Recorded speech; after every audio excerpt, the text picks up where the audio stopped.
오늘은 6번째 시간이에요. 벌써와 6번째 시간입니다. 아이의 말에 최선을 다해 경청하자. 이렇게 하면서 제가 오늘은 미리 예고편으로 신문기사 한 편이랑 그리고 이미지 캡처한 거 한 편을 이렇게 미리 안내를 해드렸습니다. 그래서 이거 우리 아이의 말에 경청하자와 이게 무슨 연결고리가 있을까? 우리가 책을 읽으면서 함께 한번 이야기를 나눠보겠습니다. 자, 그러면 아직 많이 못 들어오셨는데 제가 일단 책을 읽기 시작하겠습니다. 제가 지금 인스타에서 라이브 방송과 카카오톡 라이브톡 같이 이렇게 연결해 두고 있는데요. 여기는 지금 유치원에서 엄마 아빠 유치원 수업이고 오늘 6일차 수업 진행하고 있습니다. 엄마의 말습관 책 읽기 6번째 시간입니다. 자, 며칠째 시무룩해져 있는 딸아이가 오늘은 학교에서 돌아오자마자 방에 들어가더니 나오질 않는다. 잠시 후 노크를 하려다가 엄마는 멈칫한다. 방에서 흐느끼는 소리가 난다. 소리가 안 나게 살짝 방문을 열었다. 아이가 이불을 뒤집어 쓴 채 들썩거릴 만큼 크게 울고 있다. 왜 그래? 무슨 일 있었어? 딸은 대답을 하지 않고 더 크게 운다. 엄마도 갑자기 울고 싶어졌다. 무슨 일이야? 왜 우는 건데? 며칠째 말도 안 하더니. 엄마도 내 눈치 보느라 힘들어. 엄마한테 말해줘야 알지? 엄마 딴에는 마음을 가라앉히며 나름 조심스레 이불을 살짝 들추고 딸에게 말을 건넸다. 그런데 고개를 번쩍 든 눈물 범벅의 딸이 이렇게 말하는 것이다. 엄마 나가! 누가 들어오랬어? 그동안 딸의 눈치를 살피며 쌓였던 스트레스가 엄마 자신도 모르게 확 폭발했다. 어디에다 대고 화풀이야? 널 받아주고 죄질 매니까 엄마가 엄마로 안 보여?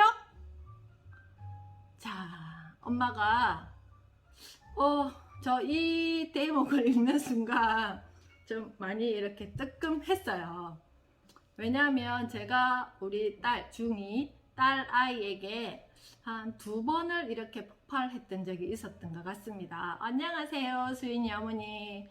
엄마들은 많이 이렇게 참고 아이와 함께 이야기를 나눴다고 생각하는데 아이는 일방통행이라고 생각을 합니다. 그래서 평소에 감정에 대한 이야기, 아이에 대한 이야기, 그리고 엄마에 대한 이야기를 많이 나눈다고 생각했지만 아이의 어떤 감정이 이렇게 끝자락에 이렇게 딱 있을 때는 엄마와 이렇게 대치되는 감정선이 있어요. 그래서 그럴 때는 저도 어떤 감정이었냐면은 지금까지 제가 엄마로서, 아내로서, 그리고 또 결혼을 해서 며느리로서 이런 여러 가지 감정들, 참았던 감정들이 제일 약한 고리, 그러니까 내 아이에게 폭발하는 순간을 제가 발견했었던 적이 있습니다.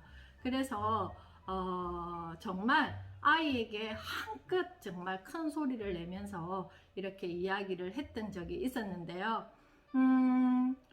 그래도 그때 이렇게 하고 저도 이렇게 터뜨리고 아이와 함께 그 뒤에 또 더 많은 이야기를 하면서 그때 엄마 마음은 이랬어. 너도 엄마 말 듣기 힘들었지? 그래서 너는 어땠어? 라고 이렇게 풀었던 적도 있습니다. 그래서 오늘 이 이야기는요, 한번 우리 아이와 나 사이도 생각하면 좋겠지만 나와 내 엄마 사이도 한번 이렇게 생각해 보면 좋을 것 같아요. 우리가 결혼을 하고 그리고 또 엄마와 친정엄마라는 관계, 딸과 친정엄마의 관계 속에서 나는 어떤 딸이었는지, 또 우리 엄마는 어떤 엄마였는지, 그리고 지금 엄마와 나 사이는 어떤지도 한번 생각해 보면서 그게 그 연결고리가 이렇게 해석이 되어야지만 또 나와 내 아이의 어떤 관계가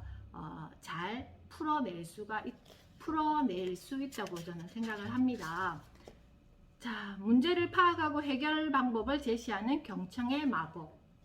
가뜩이나 신중하고 내성적인 아이라 엄마는 말 한마디를 할 때도 아이의 기분을 살피며 상처받지 않게 조심해 왔다. 하지만 이날은 이불까지 뒤집어 쓰고 우는 아이가 안쓰러워 엄마도 평정심을 잃어버리고 말았다. 울음을 그치고 들려준 아이의 문제는 다음과 같았다. 친구에게 돈을 2,000원이나 빌려줬는데 돌려주기는 그냥 그깟 돈 2,000원 갖고 시시하게 그런다라고 다른 친구에게 자신에 대해 오히려 나쁘게 말했다는 것이다. 우선 엄마는 어쩌면 초등학교 2학년이 2,000원을 그깟 돈이라고 표현하니? 걔네 집은 돈이 그렇게 많대?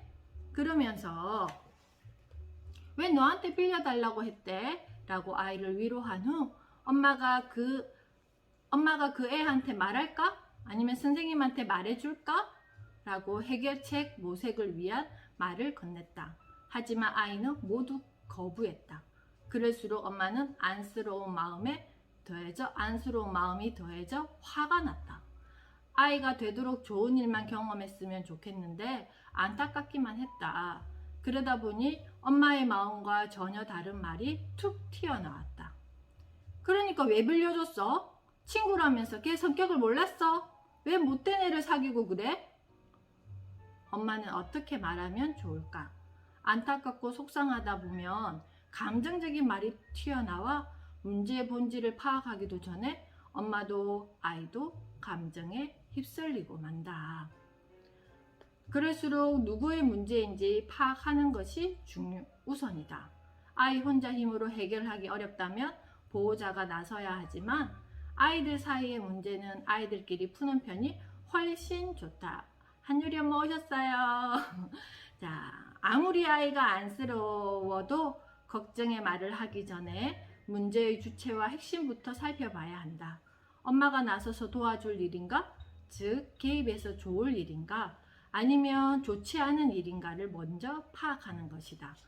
문제를 잘 파악하려면 최선을 다해 아이의 말에 경청해야 한다.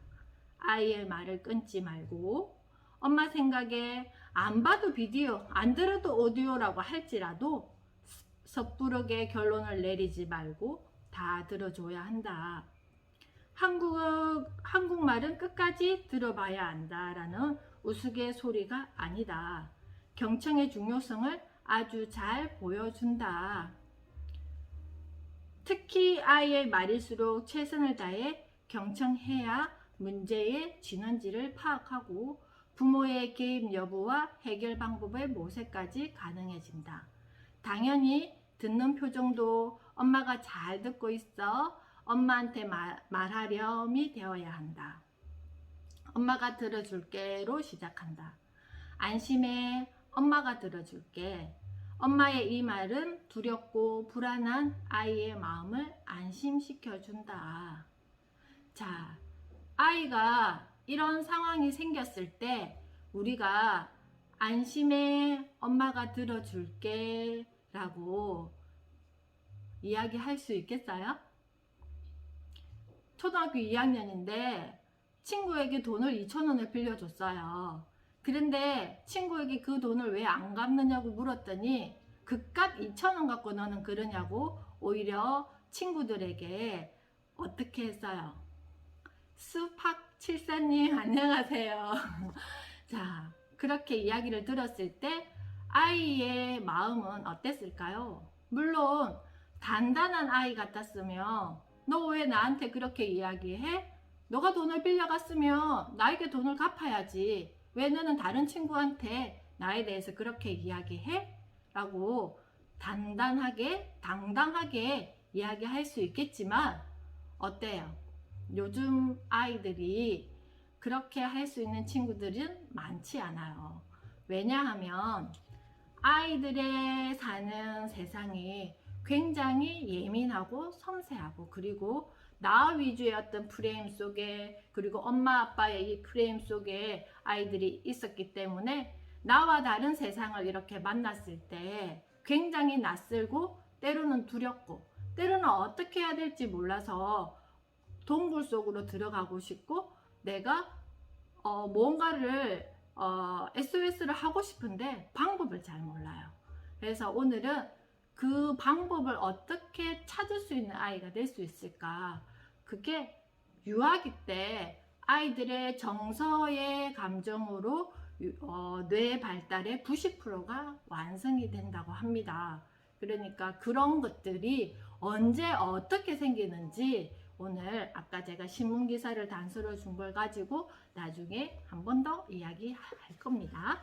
자, 엄마가 들어줄게. 안심해, 엄마가 들어줄게. 엄마의 이 말은 두렵고 불안한 아이의 마음을 안심시켜 준다. 가뜩이나 서럽고 힘든 상황이라면 엄마의 똑똑한 판정보다는 꼭 껴안아주는 감성이 훨씬 강력한 힘을 발휘한다. 엄마가 아이의 안전기지가 되어주라는 의미이다. 여기에 엄마의 스킨십이 더해지면 더 좋다. 손을 따뜻하게 잡아주거나 머리를 쓰다듬어주며 엄마의 소리 말만큼이나 부드럽게 몸말을 전달한다. 그리고 어떤 상황에서도 다그치는 말은 삼간다. 안심해, 엄마가 들어줄게 라고 했지만 아이의 말을 듣다 보면 부하가 치밀 때도 있다. 그때 무심코 다그치거나 비난하면 안 들어주는 이만 못하다. 엄마가 잘 들었다는 표현을 해야 한다. 그랬구나. 정말 속상했겠다. 그 다음에 아이에게 도움을 주는 말을 하면 된다. 어떻게 하면 좋겠니? 아이가 별다른 대답을 하지 않는다면 엄마의 생각을 제안해도 좋다. 그러면 이런 대화가 이어지지 않을까? 엄마, 내가 지난번에도 걔한테 500원을 꿔줬는데 그것도 안 갖고 내가 달라고 하면 시시하게 그런 거 갖고 그러냐고 친구들한테 나에 대해 나쁘게 말해. 그랬구나. 맞아요. 엄마의 사랑은 우주의 힘보다 강력하죠. 다크도 그런 것 같아요. 우리가 결혼하고 아기를 출산하고 아이를 키우면서 많이 힘들잖아요. 그럴 때 엄마가 친정엄마에게 엄마 나 너무 힘들어. 나도 이렇게 엄마가 되어 보니까 너무 힘들고 육아하는 것도 힘들고 그래. 그때 엄마가 어떻게 나에게 위로해 줬으면 좋을까요? 만약에 엄마가 니만 애 키우나? 봐라 네가 시집 가가지고 애 낳아봐야지 엄마 마음 안다 했지? 이렇게 했을 때 나는 어떤 마음이 들까요? 그런데 엄마가 그런 마음 다 접어두고 내가 학창시절에 엄마를 속상하게 했던 거 다 접어두고 그냥 엄마가 아유 우리 딸 힘들어서 어쩌겠노, 엄마가 어떻게 도와주면 좋을 것 같아, 아유 엄마가 너무 마음이 안타까운데 어떻게 도와줘야 될지 잘 몰라서 너가 엄마한테 구체적으로 도움을 요청하면 엄마가 한번 도와줄게 라는 말과 아이고 잘한다, 니만 아 키우는 갑네, 대한민국 전부 다 애기 엄마들은 그럼 어찌야 키우겠노, 이 말과 내가 똑같은 상황이지만 이 엄마의 말 덕분에 내 어떤 감정이 위로받기도 하고 내 어떤 감정이 더 격하게 감정이 올라올 수도 있어요. 그래서 저는 항상 평소에 내 감정을 잘 다스려야지만 아이가 어떤 상황을 나에게 이렇게 전달하더라도 엄마는 어떻게 애구 힘들었구나 그저 안아주기를, 맞아요. 이렇게 어떤 말보다 토닥토닥 하면서 엄마가 안아주는 이것도 가장 큰 힘이 되기도 해요. 그래서 우리가 지금 매일매일 하루 5분 엄마의 말습관 이야기를 나누지만 가장 중요한 것은 매일매일 나의 마음의 결을 정리하는 거, 그리고 내가 내 마음을 알아주는 거. 그래야지만 내가 우리 아이의 마음도 읽을 수가 있어요. 그래서 오늘 아침에 눈 떠서 지금까지 나는 어떻게 생활했으며 그리고 내가 내 감정을 얼마만큼 알아주고 있는지, 그리고 알아줬는지 그거가 정리가 돼야지 유치원에서 돌아온 아이, 어린이집에서 돌아온 내 아이를 맞이했을 때 내가 어떤 얼굴로, 어떤 마음으로 나는 오늘 이런 마음이었는데 우리 아이는 어떤 마음이었을까 하고 들여다볼 힘이 생기고 들여다볼 에너지가 생깁니다. 그래서 이렇게 엄마가 아이의 말과 감정을 정리해주면 좋다. 아이 입장에서 지금 감정이 격해진 상태이므로 누군가 정리해주면 자신의 감정을 정확하게 인지하게 된다. 엄마의 입장에서 아이의 말을 정리하는 것은 아이의 생각을 정확히 읽는 데 도움이 된다. 그렇지 않으면 말하는 아이와 듣는 엄마의 내용이 일치하지 않아 대화의 정확도가 떨어질 수 있다. 이럴 때는 엄마가 자신의 말에 생각을 섞지 말고 단순하게 아이의 말을 중개해 주면 된다. 그 다음에 아이한테 물어보는 것이다. 그래서 너 친구에게 어떻게 말했어? 자, 이럴 때 엄마의 감정에 따라서 똑같은 말인데 그래서 너 친구에게 어떻게 말했어? 와. 자, 엄마의 말투가 완전히 똑같은 문장이지만 달라질 수 있어요. 내 감정을 그래서 너 친구에게 어떻게 말했어? 자, 이것과 완전 다르죠. 그래서 내가 평소에 어떤 감정으로 아이에게 어떤 표정으로 전달하고 있는지 잘 느끼셨으면 좋겠습니다. 빌려준 거니까 갚는 게 당연하다고 생각했어. 혹은 이렇게 대답할 수도 있고 혹은 몰라 등 아이의 성격에 따라 여러 가지 대답이 나올 수 있습니다.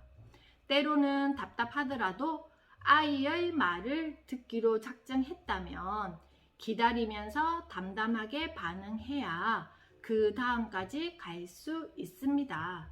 이제 목적지에 다다랐습니다.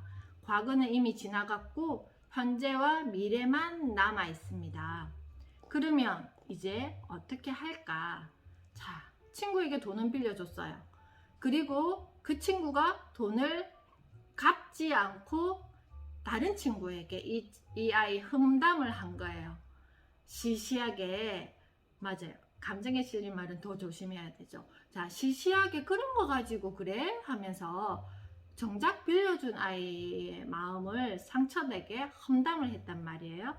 자, 그런데 이걸 가지고 엄마에게 속상해서 그냥 집에 와서 짜증내면서 문을 꽝 닫고 지금 울고 있는 상황에 엄마가 지금 해야 될 행동은 과거에 네가 아이고 멍청하게 애한테 돈 빌려줘가지고 받지도 못하고 어쩌고 저쩌고 자 그거에 대한 내 감정을 퍼붓는 것은 과연 이 현재 시점에서 그 다음 아이가 자기가 만날 어떤 미래 상황을 해결하는데 정말 도움이 되는 말일까요?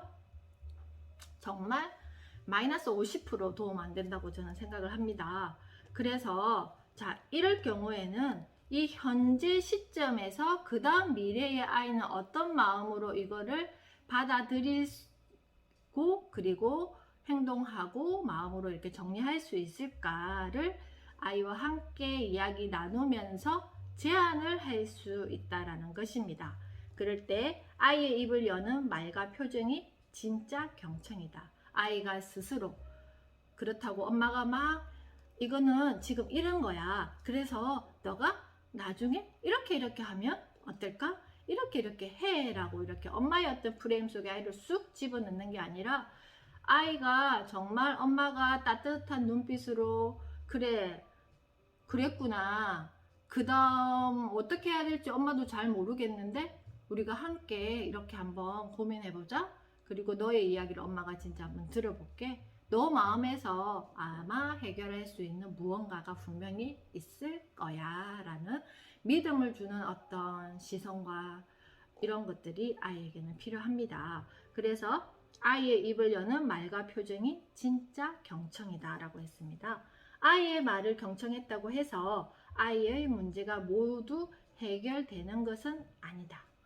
알았어. 엄마가 내일 학교에 가서 선생님께 말해줄게 라고 하거나 걔 엄마한테 말할 게 걱정하지 마 라고 한다면 아이의 근심만 키우는 일이 될 수도 있습니다. 아이의 앞길을 내주고 싶은 마음에 잔디깎기 마음이 되어서는 안 됩니다. 아이의 친구는 제거할 잡초가 아니며 아이의 문제가 단순한 것도 아닙니다. 엄마가 먼저 나서지 말고 아이가 도움을 요청하면 그때 진지하게 고민해봐야 합니다. 알아서 나서는 엄마, 알아서 해결해주는 엄마는 아이가 처한 모든 상황에 아이 대신 인생을 살아주는 것이 됩니다. 아이의 역경지수를 낮추는 일이 경청의 목적은 아닙니다. 엄마로서 나서고 싶고 간단하게 해결할 방법이 떠오르더라도 꾹 참고 이어가야 합니다. 제가 최진석 교수님 강의를 듣다 보니까 최진석 교수님 예전에 서강대 철학과 교수님이셨고 지금은 이제 퇴직을 하셔서 교수님은 아니시고 이제 인문학 강의를 하시는데요. 철학 강의를 하시는데요. 그분이 다시 내가 아이를 키운다면은 안 되니까 내 손자를 키운다면 나는 3가지만 할 것이다 라고 말씀을 하시더라고요. 그때 뭐였냐면은 사랑해주고 그리고 기다려주고 경고와 협박 충고는 아닌 거 맞죠? 기다려주고 그리고 믿어주는 거라고 말씀하셨어요. 그런데 정말 사랑은 해줄 수 있어요. 그리고 기다려줄 수도 있어요. 그치만 우리가 가장 힘든 거는 진심을 다해서 아이를 신뢰하는지에 대해서는 항상 뭔가 경계선에 있고 그 범위를 넘어설 수밖에 없어요. 왜냐하면 아이에게 조금만 더 내가 이렇게 해주면 아이가 위험하지 않을 것 같거든요. 저도 어제 어떤 일이 있었냐면은 제 큰아이가 운전면허증을 이렇게 땄고 그리고 제가 원래는 어떤 조건이 있었어요. 아이가 너 스스로 차를 살 때까지는 그냥 운전을 안 했으면 좋겠다. 그게 기본이라고 엄마는 생각해 했는데 아이가 정말 진심을 다해서 저에게 이야기 하더라고요. 엄마, 내가 지금 너무 운전을 하고 싶은 이 마음이 있는데 엄마가 엄마의 어떤 생각과 감정으로 나에게 그렇게 이야기를 한다면 내가 나도 모르게 충동적으로 엄마의 열쇠를 가져가서 운전을 할 수도 있어. 그러면 위험한 상황이 생기잖아. 그렇기 때문에 엄마가 내 이야기를 잘 듣고 나의 감정도 좀 헤아려 주고 내가 9월 그러니까 추석 전까지만 9월 동안에만 내가 운전을 하고 싶은 날을 정하면 안 될까? 라고 했어요. 그래서 제가 아이와 이렇게 한참 이야기를 하다가 그래 알았어 그럼 엄마가 너가 원하는 날짜를 엄마한테 알려줘. 그러면 엄마가 1일 보험을 넣어줄게 해서 어제가 첫날이었어요. 근데 첫날인데 아이가 내일 엄마 보통 일찍 안 일어나거든요. 지금 이렇게 휴학 중이어가지고 아직 내년에 복학이어서. 그런데 6시 50분에 깨워달라는 거예요. 그래서 왜 그때 일어나려고 그래? 그랬더니 친구랑 함께 차를 타고 산청에 가서 지리산 등반을 할 거라는 거예요. 그래서 일단은 제가 그 시간에 깨워줬어요. 근데 한참 있다가 얘가 이제 7시쯤 집을 나섰는데 한참 있다가 어디야 이랬더니 경주를 갔다는 거예요. 초보 운전이 경주까지 고속도로를 타고 제가 얼마나 깜짝 놀랐겠어요. 그래서 2가지 마음이 있었어요. 내가 여기에서 흔들리거나 아이를 걱정하는 마음에 계속 재촉하면 아이가 더 불안해할 것 같은 거예요. 그래서 그냥 제가 모든 것을 딱 정리하고 너가 자신이 있었기 때문에 거기까지 갔을 거야. 하지만 엄마의 어떤 걱정되는 마음만 아이에게 전달하고 저는 일상으로 돌아와서 제 업무를 하고 일을 하고 아이는 중간중간에 엄마가 걱정할 것을 알고 자기가 어디 있는지 이렇게 안심을 시키면서 어제 하루를 보냈고 굉장히 해맑은 얼굴로 집으로 돌아와서 자기를 인정해 주라고 이런 이야기를 했어요. 그래서 엄마가 많이 걱정되고 놀라웠지만 너가 잘 갔다 와서 다행이고 너의 어떤 안전하게 운전하는 너의 이 첫 운전을 축하한다 라고 이야기를 했습니다. 그래서 제가 만약에 어제 하루 종일 아이를 믿지 못하고 맞아요. 우리도 처음 운전대를 잡았을 때 굉장히 떨리고 막 그러는데 요즘 20대 남자아이들은 좀 겁이 없는 것 같아요. 그래서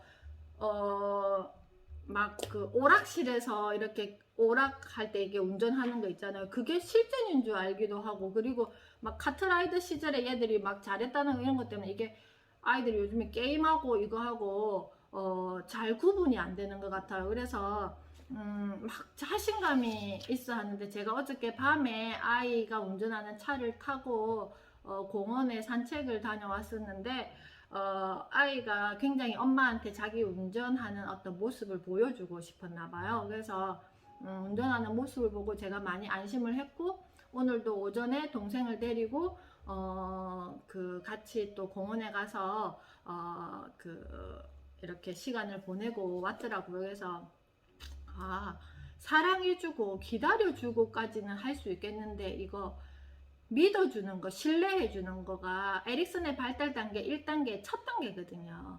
신뢰와 불신. 그래서 아이가 이게 부모의 신뢰가 있어야지만 그 다음 계단을 올라갈 수 있어요. 근데 굉장히 우리가 불안한 마음에 힘들어요. 그게 신뢰라는 게. 그리고 성인이 된 아이든지 그 뭐 개월수, 나이 이런 거 상관없어요. 부모는 항상 아이는 강가에 내놓은 어떤 물가에 내놓은 아이 같은 마음이에요. 그래서 우리가 보통 아이들이 보통 고등학교 졸업하고 하고 싶은 게 제일 1번이 뭐냐 하면은 운전면허 따는 거예요. 운전면허 따고 나면 요즘 아이들은 또 바로 차를 가지려고 해요. 그래서 우리가 일상에서 3살 아이들은 또 혼자서 막 이렇게 걸어가려고 그러고 저기 가려고 그러고 4살 아이들은 막 엄마 손 나 하면서 뛰어가려고 그러고 5살, 6살, 7살 아이들도 마찬가지 그 나이에 자기가 스스로 하려고 하는 거에 있어서 엄마는 되게 불안하고 혼자서 목욕하려고 해도 혹시나 제가 좀 지저분하게 씻으면 어떻게 할까, 혼자서 옷을 입으려고 해도 또 어떻게 할까, 뭐 내 마음에 안 드는 옷을 입으면 어떻게 할까, 뭐 여러 가지. 하여튼 아이를 보면 우리가 항상 걱정을 이만큼 보자기에 싸가지고 아이를 키우는 것 같아요. 그 속에서 아이가 독립을 하려면 굉장히 힘들어요. 그러면서 나중에는 왜는 너가 할 수 있는 일이 아무것도 없어 라고 말하고, 또 우리가 신문기사나 이런 거면 자기 주도학습으로 뭐 이렇게 했어요 하는 어떤 기사를 만나면 왜 우리 아이는 저렇게 혼자 하지 못할까? 자, 이게 다 영아기 유아기 때 우리가 아이를 그렇게 키웠어요. 엄마의 불안, 그리고 엄마의 어떤 그런 불안 정서가 우리 아이를 계속 가두는 거예요. 어디에다가 엄마의 이 작은 프레임 속에 더 작게 이렇게 만들다 보니까 아이가 이 밖의 세상은 굉장히 불안하고, 그리고 여기 안의 세상은 불편하지 않아요. 그래서 항상 엄마들은 굉장히 바빠요. 아이는 할 일이 없어가지고 계속 사고치기도 하고. 왜냐하면 뭐 먹을 거, 입을 거, 할 거 다 엄마가 세팅하고, 엄마는 이거 하고 나면 이거 해야 되고 저거 하고 나면 저거 해야 되고, 근데 아이는 가만히 서서 관전해요. 우리 엄마가 지금 뭐 하고 있을까? 그러면서 너무 심심하잖아요, 아이는. 그러니까 엉뚱한 데 가서 엉뚱한 행동, 너 왜 그런 짓 했니? 라고 결론은 되죠. 그래서 경청의 처음과 마지막은 널 믿어라는 말과 표정이다. 말로만 엄마한테 무슨 말이든지 하렴이 아니라 눈빛으로 그래야 한다. 자, 아이가 무슨 말이든 하렴 해놓고 우리가 무슨 말이든 다 들을 수 있는 준비가 되어 있을까요? 진심 어린 경청에는 입을 열게 하는 힘이 있습니다. 아이가 입을 열지 않는다면 아이 탓이 아니라 듣는 엄마 탓을 해야 합니다. 또 입 다문에 들을 준비가 됐다니까 라고 한다면 얼마나 겉과 속이 다르다는 이야기입니까? 입을 꾹 다문 채 엄마 속을 태우는 아이의 속은 얼마나 더 애타며 아플 것인가. 들을 준비가 된 엄마를 앞세우지 말고 말할 준비가 미처 안 된 아이의 마음을 알아주는 것이 사실 경청보다 먼저입니다. 엄마는 들을 준비가 끝났어 라고 아이에게 진심을 담아 말해야 합니다. 아이의 대답을 기다리고 그래도 아이가 묵묵부답이라면 이렇게 말하면 어떨까요? 언제든 이야기하렴. 엄마가 들어줄게. 자, 제가 아까 미리 이 수업하기 전에 이미지 캡처 하나 보내드렸는데요. 어떤 거였어요? 이렇게 비가 오고 있어요. 비가 오는데 사람이 이렇게 서 있었고요. 제가 그림을 잘 못 그려요. 손을 이렇게 밑으로 내리고 있었고요. 이렇게 서 있었습니다. 근데 비는 이렇게 쭈룩쭈룩 비는 계속 내렸어요. 자, 비가 왔을 때 당신은 어떻게 할 것입니까? 라고 질문을 던졌을 때 이렇게 그린 그림입니다. 제가 그림을 잘 못 그려서 그러는데 이 손이 어디 있었냐면은 등 뒤쪽으로 이렇게 되어 있었어요. 자, 비가 오면요. 우리가 비를 맞지 않으려면 뭐가 필요할까요? 비가 왔을 때 비를 맞지 않으려면 무언가가 필요하잖아요. 뭐가 필요해요? 네, 우산이 있어야죠. 자, 우산을 이렇게 그려야 되는데 우산이 이렇게 있어야 되잖아요. 우산이. 자, 이렇게 우산이 있는데요. 이 사람 손이 지금 어떻게 있어요? 등 뒤로 가 있잖아요. 우산도 있어요. 비옷도 있고. 네. 비옷도 있어야 되고 장화도 있어야 되고. 자, 그런데 손이 어떻게 되어 있어야 돼요? 그러면 우산만 있으면 안 되잖아요. 그러면 어떻게? 손이 이 우산을 뭘 해야 돼요? 우산이 혼자 공중에 떠 있지는 않을 거잖아요. 내가 스스로, 맞아요. 손이 이렇게 우산을 잡아야 되잖아요. 그리고 또 내 마음이 허락한다면 여기에 또 뭘 할 수 있을까요? 비 맞지 않게 나는 또 준비할 게 있어요. 자, 이렇게 비옷을 이렇게 입을 거예요. 그림 진짜 못 그린다. 이렇게 하고 그 다음에 또 신발이 젖지 않으려면 또 뭐가 있어야 돼요? 우리 아이들 비 올 때 나들이 가자 하면 항상 준비해 오는 거 있잖아요. 비옷하고 네, 장화가 있으면 그래도 이렇게 비가 와도 신나게 이렇게 우리가 비를 맞을 수 있잖아요. 자, 나 혼자 산다에 전현무가 심리 상담을 하는데 비가 왔을 때 나를 한번 그려보자 했더니 이렇게 그렸어요. 자, 이 비는요, 세상과 만나는 나예요. 그리고 전현무가 이렇게 등 뒤로 이렇게 손을 넣었어요. 그랬을 때 그 세상과 만난 나의 어떤 스트레스나 모든 것들을 온전히 무엇으로 받고 있어요? 몸으로 받고 있어요. 그래서 이렇게 우산과 비옷과 장화를 준비한 사람은 어때요? 온몸으로 내가 비를 맞지 않겠지요? 그러면 감기도 걸리지 않을 거고 내 마음이 힘들지도 않을 거고 그냥 비 사이로 행복한 마음으로 즐거운 마음으로 비를 즐기면서 갈 수가 있습니다.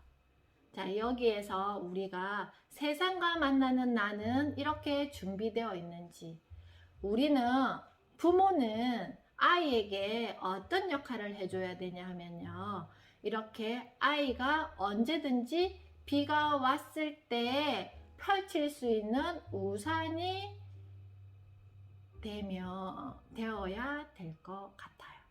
성인이 되었을 때는 스스로 우산을 찾아서 펼칠 수 있는 성인이 되어야 되지 않을까요? 그래야지만 아이가 정말 우산이 필요할 때 엄마 우산이 필요해. 나에게 우산을 씌워줘. 나 스스로 우산을 찾아서 쓸 수 있는 아이라면 정말 좋겠지만 아직까지 아이가 그런 힘이 없을 때는 부모가 언제든지 아이가 원하는 우산을 펼칠 수 있게 준비를 해 주셔야 된다라는 것입니다. 자, 그러면 어떤 아이가 이런 마음을 많이 가질 수 있을까요? 그래서 제가 오늘 신문 기사를 보다가 그렇지 하는 기사가 있었습니다. 자, 아이의 뇌는요, 유아기, 영아기 때 아이의 뇌는 이게 젖어 있는 찰흙과 같다고 생각하시면 돼요. 그래서 자, 젖어 있는 찰흙을 한번 상상해 보세요. 오물조물 내가 원하는 모양대로, 내가 원하는 형태대로 무엇을 통해서? 아이의 손을 통해서, 그리고 아이가 본 경험을 통해서 만들어낼 수 있어요. 근데 만약에 아이의 뇌가 그 찰흙이 딱딱한 찰흙이라고 생각해 보세요.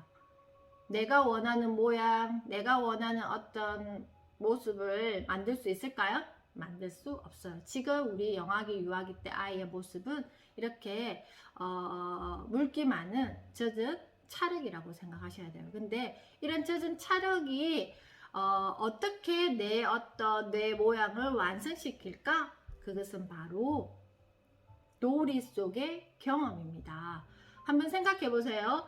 엄마가 이번에 우리 아이가 몇 개월 됐어. 그래서 마음먹고 비싼 장난감 교구를 한 세트 사고 저 책이 되게 좋대. 그래서 비싼 어떤 책을 또 한 세트 샀어요.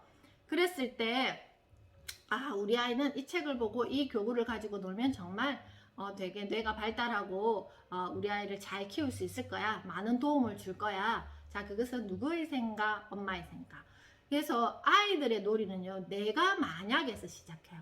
내가 만약 왕자님이 된다면, 내가 만약 공주님이 된다면, 내가 만약 의사 선생님이 된다면, 내가 만약에서 시작한 아이들의 놀이는요, 젖은 찰흙을 마음껏 모양을 만드는 것처럼 인생의 시뮬레이션을 만들 수 있다는 거예요. 그래서 우리가 아이의 놀이에 구체적으로 개입하면 안 되는 이유가 이렇게 안내만 해주셔야 되죠. 근데 구체적으로 개입해서 너는 이거 가지고 이렇게 놀아야 돼 라고 하면 그거와 마찬가지죠.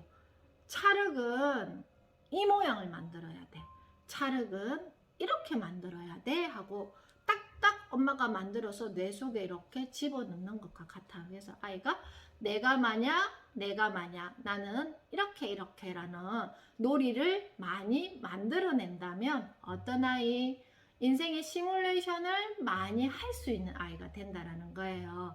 그래서 제가 평소에 나와 있는 교구를 가지고 활동하는 것보다 재활용품이나 이런 걸 가지고 와서 되돌림 놀잇감을 계속 이야기하는 이유가 계획되어 있지 않아요. 그리고 예고되어 있지 않아요. 그리고 아이가 스스로 할 수 있는 거예요.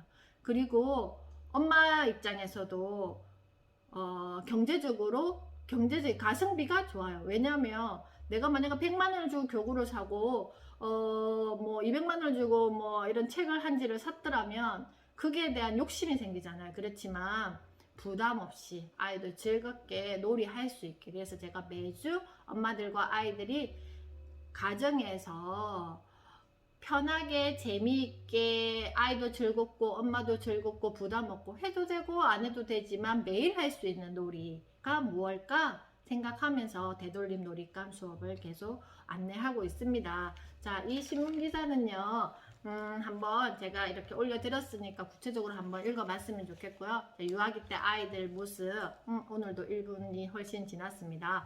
어떤 모습으로 우리 아이를 키울까? 아이들의 성장의 키워드는요, 엄마의 사랑, 부모의 사랑, 그리고 신뢰, 그리고 기다려주는 것 속에 우리 아이가 유연한 어떤 놀이 속에서 우리 아이가 잘 자랄 수 있게 오늘도 이렇게 함께 공부해 보았습니다. 내일은요, 또 이 시간에 감정을 진심으로 읽어주자 편을 할 건데요. 이렇게 또 매일매일 저도 자꾸 이렇게 뭔가 이야기를 계속 하고 싶어서 시간이 계속 오버되는데 그래도 매일매일 이렇게 40분씩 만나서 이야기하는 거 조금씩 이렇게 정립되다 보면 우리도 이거는 이렇구나 라고 나를 해석하는 날이 올 것이고, 그리고 우리 아이를 잘 볼 수 있는 또 그런 시간을 만날 수 있을 겁니다. 오늘도 행복한 시간이었습니다. 감사합니다. 내일 또 만나겠습니다.